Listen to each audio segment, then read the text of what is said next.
Assalamualaikum warahmatullahi wabarakatuh. Waalaikumsalam warahmatullahi Saya dari mahasiswa Universitas Muhammadiyah Purwokerto akan melakukan wawancara pada SD Negeri 1 Beji. Mohon maaf ya Pak. Saya akan bertanya tentang jumlah ruangan yang ada di SD Negeri 1 Beji. Jumlah ruangan di SDBC selain dari jumlah ruangan kelas itu jumlah ruang kelas itu ada 12 kelas Mas. Karena di sini paralel Mas. Nah, selain 12 kelas, ruangan-ruangan ada kantor, ada kita juga di sini di SDBC juga ada lab komputer, ada ruang kepala sekolah. Jadi 12 ditambah 3 jadi 15 ruangan. Seperti itu Mas. Dan apa aja Pak yang ada sarana di SD Negeri 1 Beji, sarana dan prasarana? Kita sarprasnya ada lumayan lengkap sih Mas di sini. Ada semisal untuk peralatan olahraga kita ada lengkap di satu-satunya di Kecamatan Bojongsari yang mempunyai lapangan basket cuman SDBC Mas. Gitu. Ya saya kira sarana prasarana untuk media pembelajaran lengkap saya nggak bisa menyebutkan satu persatu Mas ya, karena banyak sekali gitu. Ya salah satunya sarpras di sini yang SD lain nggak punya itu SD lapangan basket Mas. Kemudian apa aja visi misi dan tujuan dari sekolah SD Negeri 1 Beji Pak? Visi misi SD Negeri 1 Beji bisa dilihat di situ Mas. Nah itu sendiri. Oh iya. Kayak gitu sudah lengkap lah, sudah jelas ya Mas. Kalau tujuan sekolah gimana Pak? Tujuan sekolah di situ juga ada Mas, tujuan sekolah. Oh iya. Oh iya Pak. Sekolah. Kemudian kurikulum yang berlaku di SD Negeri 1 Beji Pak? Kurikulum yang berlaku di SD Negeri 1 Beji karena mengacu di Kemendikbud pusat itu semuanya sudah menggunakan kurikulum 13. Sudah menggunakan kurikulum 2013 semuanya Mas. Kemudian program ekstrakurikuler yang ada dari SD Negeri 1 Beji apa aja Pak? Program ekstrakurikuler dari SD Negeri 1 Beji sendiri itu yang selama ini berjalan sementara masih di bidang non akademik, yaitu olahraga banyak dari ada voli, sepak bola, sepak takraw, terus ada lagi atletik ya, terus ada lagi badminton Mas. Oh iya Pak. Seperti itu. Kemudian apa saja Pak prestasi yang diperoleh dari SD Negeri 1 Beji selama 5 tahun terakhir ini Pak? Kalau dari non akademik sendiri, dari non akademik atletik itu dari kecamatan itu kids atletik terutama atlet atletik itu mendapatkan juara 1 tingkat kecamatan, terus di tingkat kabupaten mendapatkan juara 2 jadi masuk ke tingkat provinsi. Namun di tingkat provinsi belum mendapatkan lebih. Dan untuk selain dari non akademik dari olahraga ada tari Mas.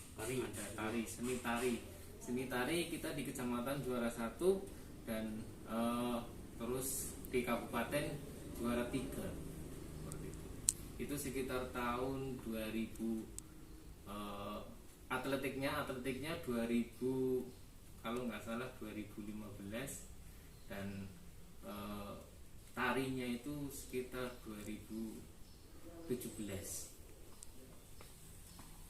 Kemudian itu Pak, berapa siswa yang ada di SD Negeri 1 Beji selama tahun ini Pak? Tahun ini Ajaran baru.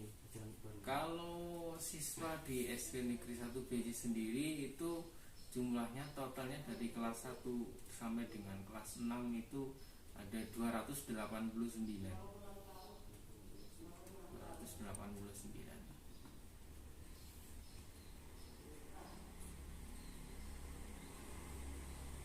Kemudian Bapak mengajar mengajar pembelajaran apa Pak di SD ini? Kalau saya sendiri, saya olahraga. Oh, Saya olahraga karena di sini paralel.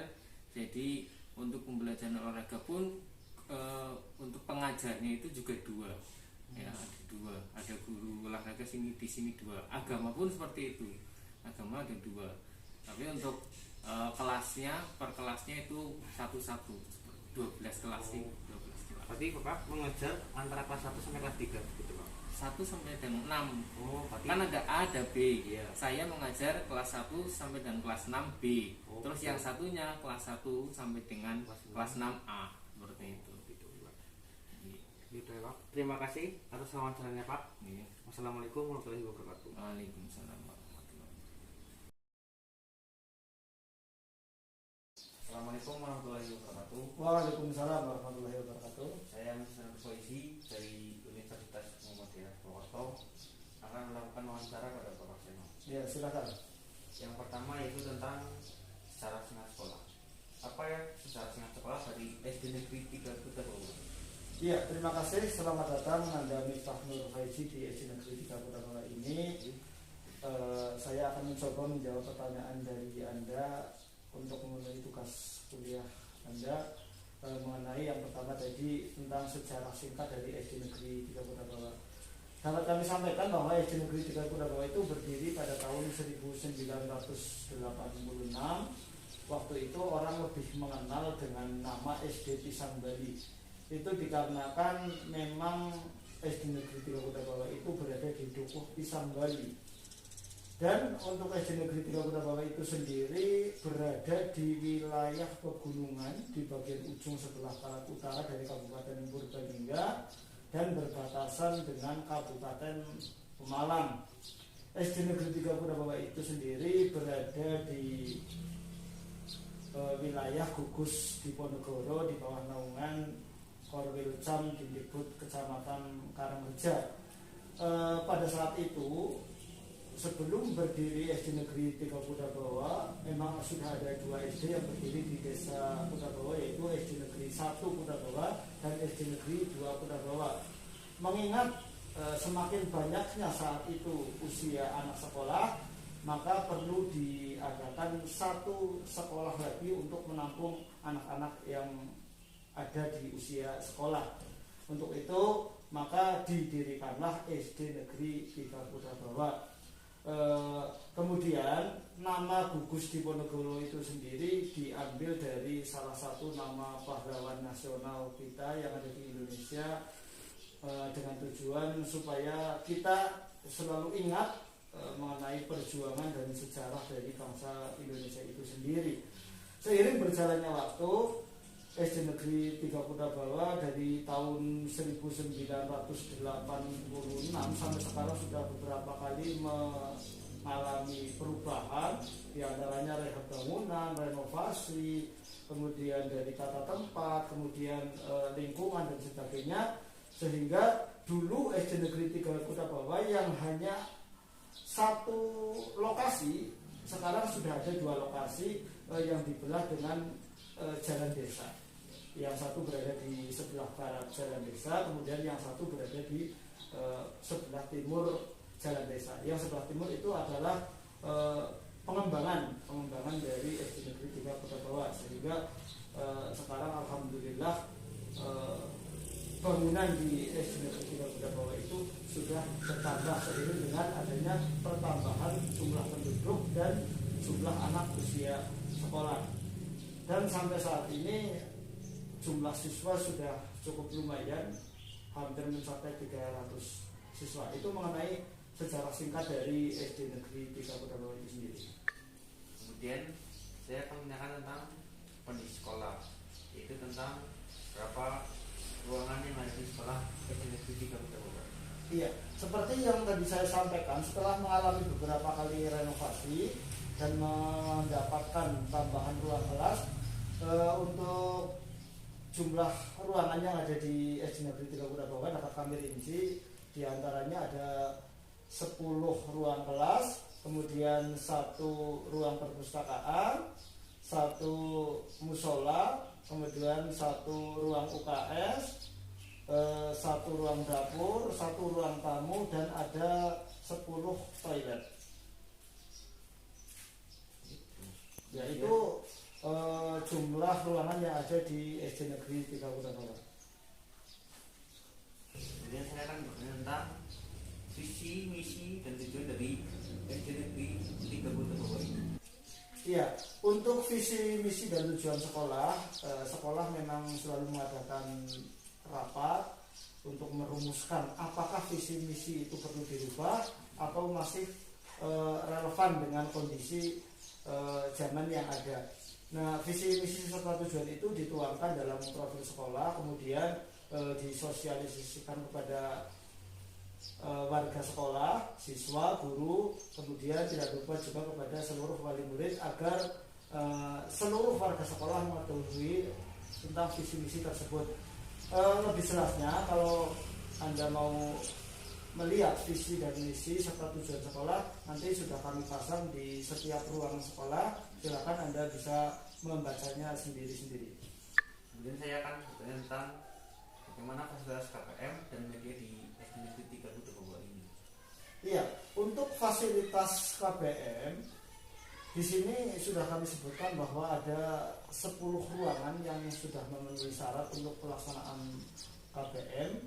Nah, kemudian untuk media-media pembelajaran kami memang selalu setiap tahunnya memprogramkan untuk pengadaan buku-buku materi pelajaran dan buku penunjang untuk siswa belajar dengan pertimbangan atau rasio 1:1, artinya satu siswa menerima 1 buku, dengan tujuan supaya kegiatan pembelajaran itu bisa tercapai dengan maksimal.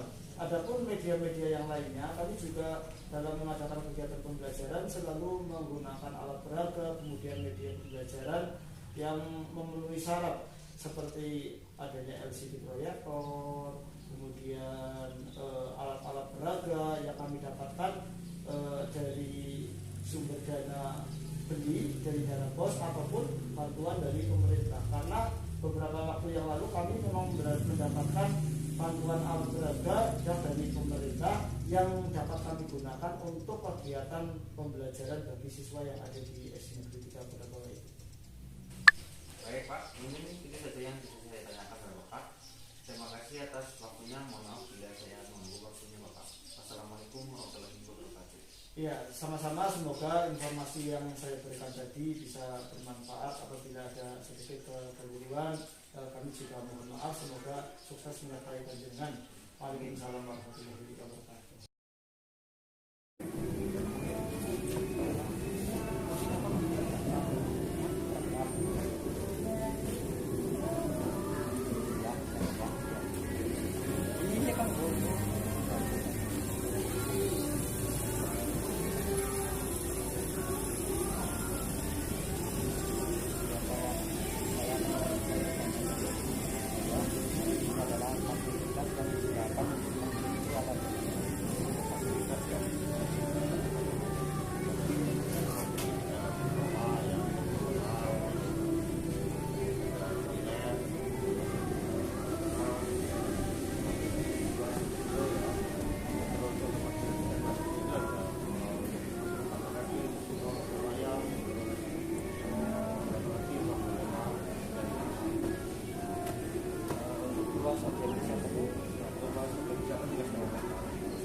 Lalu untuk fungsi dan manfaat di tempat ini itu kita harus Ya, untuk fungsi dan manfaat tergantung ya. Kalau apa namanya taman rektinya ya, taman rektinya ya, untuk lebih uang ya, ini kan secara uang ya, secara sumber upaya diri ya, itu tentang sejarah wayang. lalu untuk sarana kesehatan tersendiri sini tersedia apa ya? Kalau kita kan Kalau untuk toilet toilet kita ada sekitar 12. lalu untuk potensi karyawan dari Sanggar ini seperti apa sih ya? Potensi karyawan di sini kebetulan karyawan kita programnya dari sekitar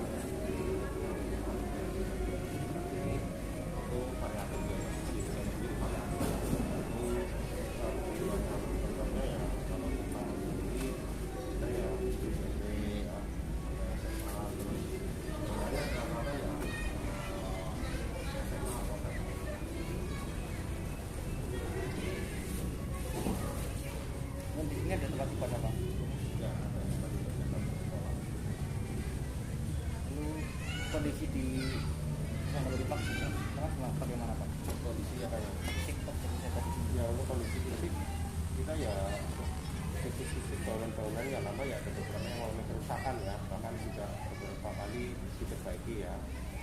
Jadi kan kalau untuk fisik biasanya setiap tahun pasti ada ya perawatan ya. Kalau untuk yang rutinitas itu pengecekan ya, untuk pengecekan itu rutinitas setiap tahun. Terus paling kalau untuk perbaikan kerusakan itu kalau ada kerusakan baru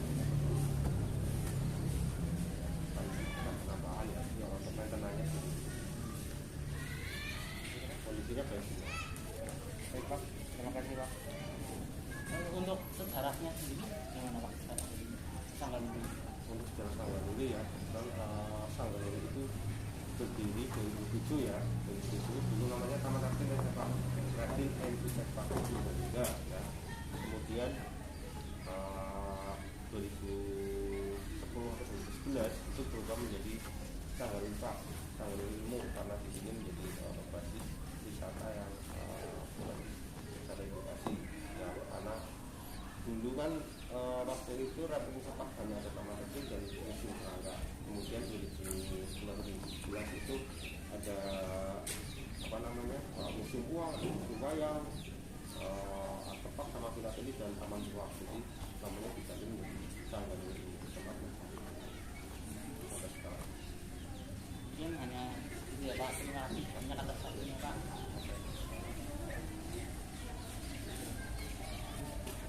Ya, Pak.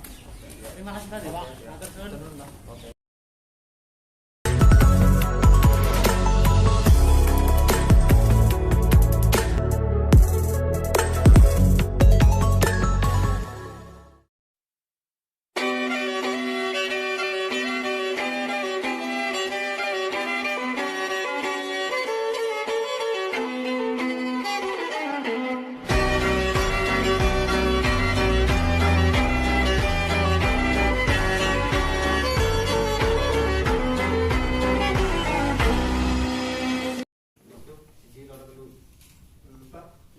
sejarah singkat dari wisata di sini Pak?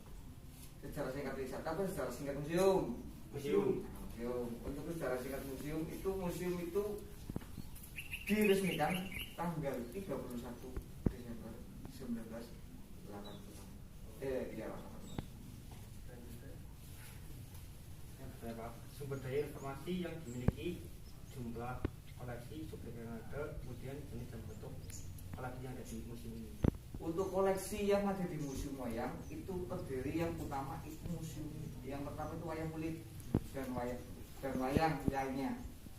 Kalau non wayang itu tosen haji, terus satu pangkon gamelan Laras Bendo dan batu-batu prasejarah.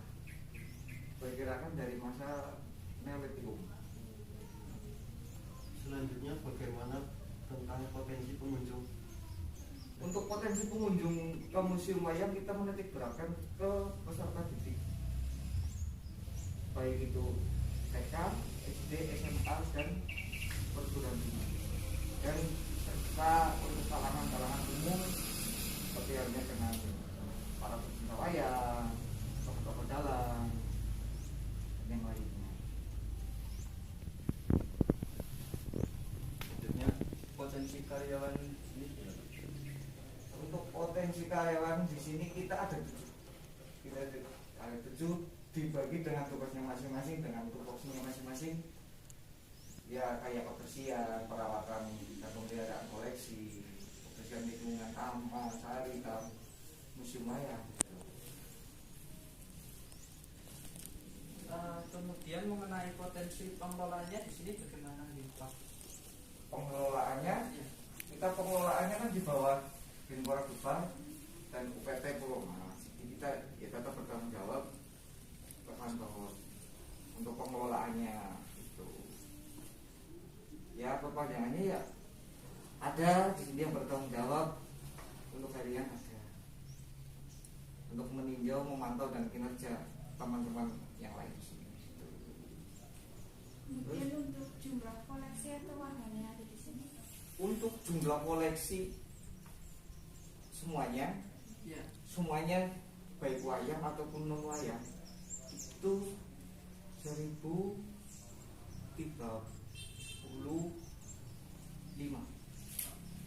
Itu belum yang baru-baru. Kita kan kemarin ada beberapa hibah dari masyarakat, itu belum kita presentalis. Kondisi fisik subjek wisata, kondisi fisik seperti luas lahan. Luas lahan untuk museum wayangnya kurang lebih 250. Luas bangunan dan jumlah ruangan. Jumlah ruangan kita untuk ruangan utama untuk display pameran 1, sekretariat 1, dan koleksian batu 1. Jadi 3 ruangan yang terpisah. Lalu untuk fasilitas sendiri untuk para pengunjung bagaimana ini, Pak? Kualitas kita ada untuk menghadapi masa pandemi ini, kita fasilitas ada cuci tangan, kamar mandi, tempat peribadatan, kita ada semua. Kemudian untuk sarana kayak tempat ibadah Ada, kita menyediakan untuk peribadatan. Sarana kesehatan. Untuk sarana kesehatan kita menyediakan ketika pertolongan pertamanya. Kalau ada yang lebih itu kita hubungi ke puskesmas terdekat kita. Kita kan terdekat dengan puskesmas kita. Kemudian toilet mungkin Jumlah 1, 2, 3 toilet. fungsi, tugas dan manfaat dari tempat di museum ini. fungsinya. Fungsi dari museum. Berjalan.